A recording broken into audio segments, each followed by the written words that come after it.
Welcome to Chapter 3, Traditional Jazz. For the rest of the chapters, if you'll look at the right-hand side menu, you're going to find this kind of flow.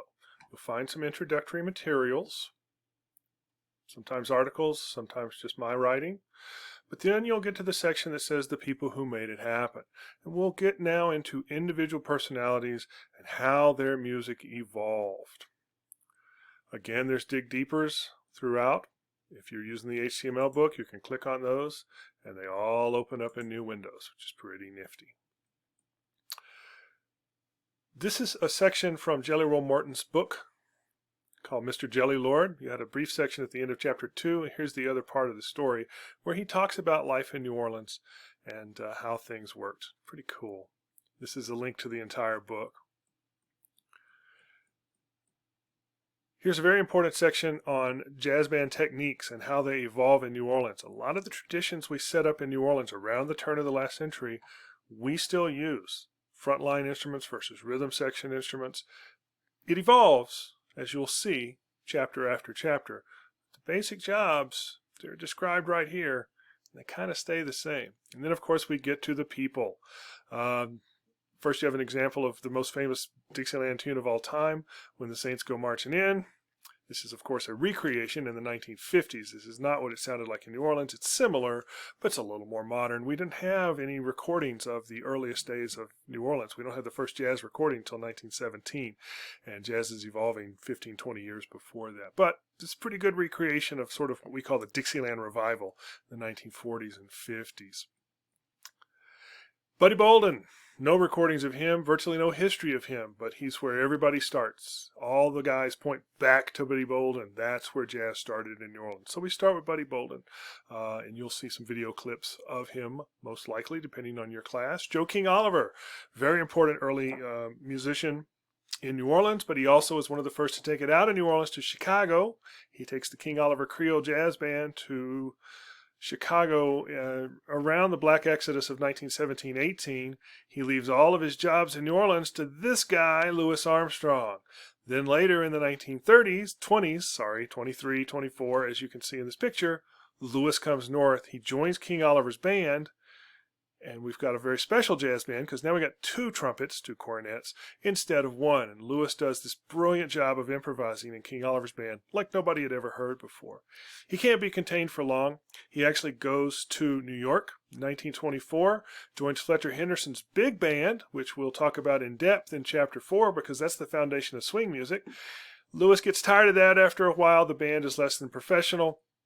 And he comes back to Chicago and he forms the Hot 5 and Hot 7 recording groups. And from 25 to 29, he makes a series of recordings that absolutely codify the art of soul improvisation. You can read all about that, and you have examples. Here's the Hot 5. This is his second wife, Lil Hardin Armstrong. And then you've got listening guides for pieces like Potato Head Blues and the West End Blues. Now, I zoomed past one other band that we have to talk about briefly. It's this one right here, the Original Dixieland Jazz Band. Original Dixieland Jazz Band is a very controversial group. They are a white jazz band from New Orleans. They are important historically because they're the first jazz band to record in 1917. And they're one of the first jazz bands to leave America and take jazz to Europe.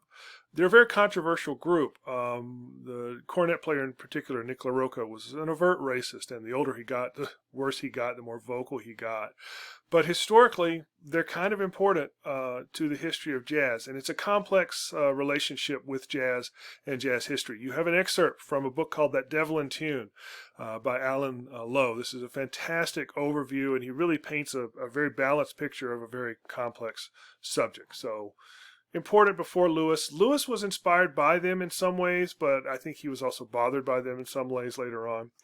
So again, Louis Armstrong, he's the heart of the chapter. You got a ton of Louis here. 3 beautiful pages from Louis's scrapbooks. These were taken from the Louis Armstrong Institute. His home is in Corona, Queens, and just down the road, Queens College has all of his archives, and they are absolutely fascinating. I particularly love this ad copy here. Louis Armstrong offers $5,000 in cash for any person who can hit a high note and hold it just like he can. And as far as I know, he never paid off on them. This is $5,000 in the depths of the Depression. It was a fortune back then. So they had a lot of confidence in Louis's playing ability. Louis, of course, in the 1930s fronts a big band, and there it is. Then in the 1940s, he goes backwards. He reforms a group that he calls the All-Stars, and for the rest of his career, he fronts this group right here. The musicians change, of course, but it's a typical Dixieland setup of clarinet, trumpet, trombone, and a rhythm section, piano, bass, drums. No banjo anymore. They're a little more modern. Like I said, it's kind of a Dixieland revival at this point. One very special picture, if you're at New Mexico State, is this one right here. This was shot by Bob Burns, who for many years was at KRWG Radio and lived in El Paso, grew up in El Paso. He was a 14-year-old boy when he went to the El Paso County Coliseum, met Louis, and shot that picture right there, which I think is pretty cool. Jelly Roll Morton, you've already met in Chapter 2, and you saw his article at the beginning of Chapter 3.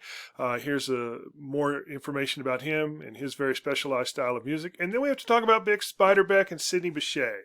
Sidney Bechet is one of the first musicians beyond the original Dixieland Jazz Band to leave, in his case, New Orleans, and spent a lot of the rest of his career in Europe, particularly in France, and his music is heavily influenced by that. So he's a guy who's changing a lot of things.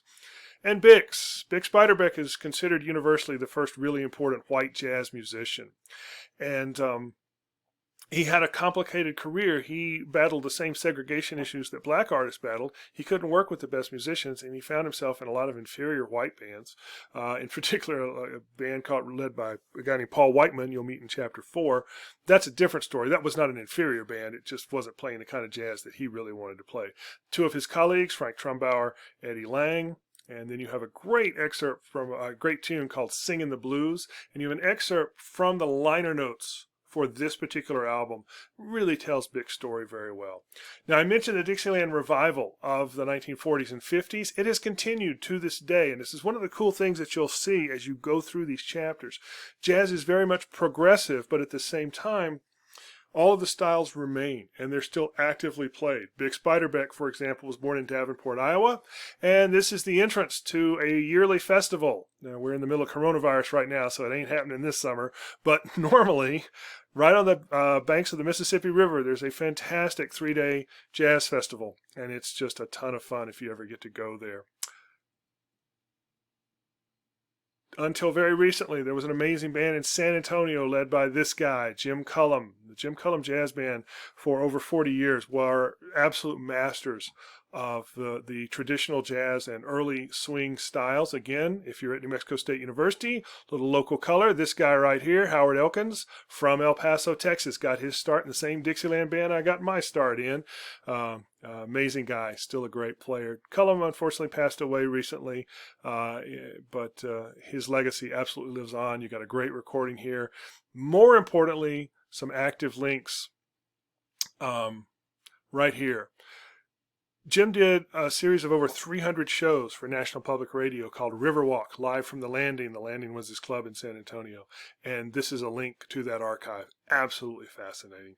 Still alive, Dixieland, still an amazing style and a lot of fun.